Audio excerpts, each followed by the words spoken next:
नमस्ते। आज हम एक सफर पर चलने वाले हैं। एक ऐसा सफर जो हमें हजारों साल पीछे ले जाएगा।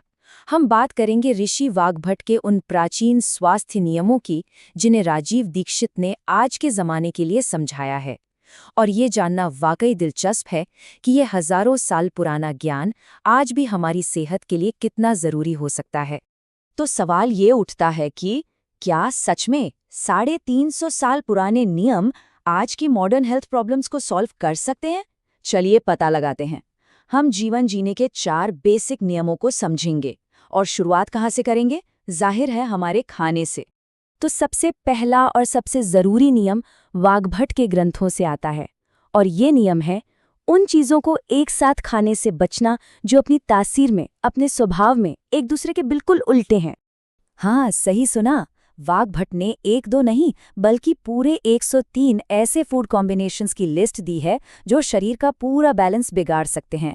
इनको नाम दिया गया है विरुद्ध वस्तु, मतलब ऐसी चीजें जिन्हें भूलकर भी एक साथ नहीं खाना चाहिए। जैसे सबसे क्लासिक उदाहरण है दूध और प्याज का। इन्हें तो जानी दुश्मन समझिए। माना जाता है कि अगर इन दोनों को साथ में खाया गया तो स्किन से जुड़ी कई तरह की बीमारियां हो सकती हैं। अच्छा, एक और कॉम्बिनेशन है जिसे लेके बहुत सख्त चेतावनी दी गई है, और वो है शहद और घी। कहा जाता है कि अगर इन दोनों को बराबर मात्रा में मिला दिया जाए तो ये दुनिया का सबसे खतरनाक जहर बन जाता है। इसी लिस्ट में आगे है उड़द की दाल और दही। इनका कॉम्बिनेशन भी अच्छा नहीं माना जाता। राजीव दीक्षित तो अपना एक अनुभव भी बताते हैं कि जब उन्होंने खुद इसे साथ में खाकर देखा तो उनका ब्लड प्रेशर 25% तक शूट कर गया था।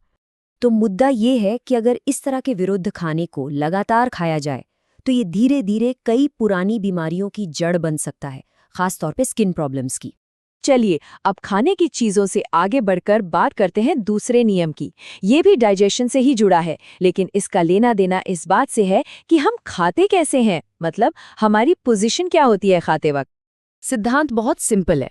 खाना हमेशा जमीन पर पालथी मारकर यानी सुखासन में बैठकर खाना चाहिए। क्यों? क्योंकि ऐसा माना जाता है कि इस पोजीशन में बैठने से हमारे पेट की जठर अग्नि, जिसे हम डाइजेशन की आग कह सकते हैं, वो अपने पीक पर होती है और नतीजा खाना बेहतरीन तरीके से पचता है। अब डाइनिंग टेबल के बारे में राजीव दीक्षित का नजरिया तो और भी मजबूत है। वो इसे दुनिया का कचरा तक कहते हैं।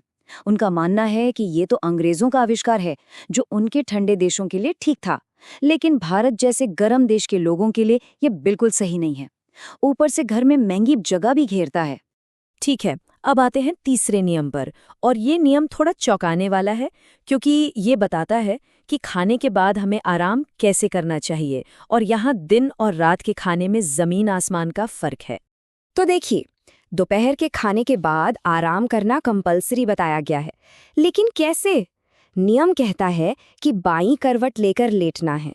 ऐसा करने से हमारी सूर्य नाड़ी एक्टिवेट होती है, जो डाइजेशन को बूस्ट करती है। इस पोजीशन को वाम कुक्षी भी कहा जाता है। लेकिन कहानी यहीं खत्म नहीं होती। रात के खाने के लिए सलाह इसके ठीक बिल्कुल उलट है। रात के खाने का नियम एकदम ऑपोजिट है। डिनर के बाद आराम करना मना है। क्यों? क्योंकि सूरज ढलने के बाद हमारे शरीर की केमिस्ट्री ही बदल जाती है। इसके बजाय सबसे अच्छा ये है कि कम से कम 2 घंटे तक थोड़ा एक्टिव रहा जाए, जैसे कि टहलना, उसके बाद ही सोना चाहिए। और पता है सबसे मजेदार बात क्या है? ये जो हजारों साल पुरानी बातें हम कर रहे हैं, इन्हें आज की मॉडर्न दुनिया, बड़े बड़े कॉर्पोरेशंस भी अपना रहे हैं।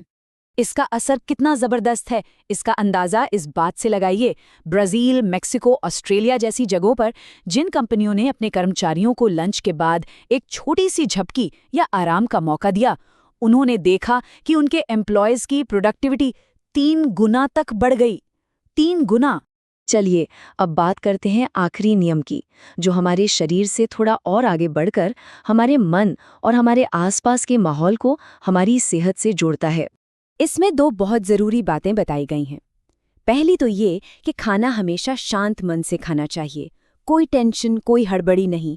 और दूसरी, जो कि बहुत महत्वपूर्ण है, वो है सोने की दिशा। हमेशा अपना सिर पूरब या दक्षिण की तरफ रखकर सोएं। उत्तर की तरफ सिर करके सोने की सख्त मनाही है। इसे सोने के लिए मृत्यु की दिशा तक कहा गया है।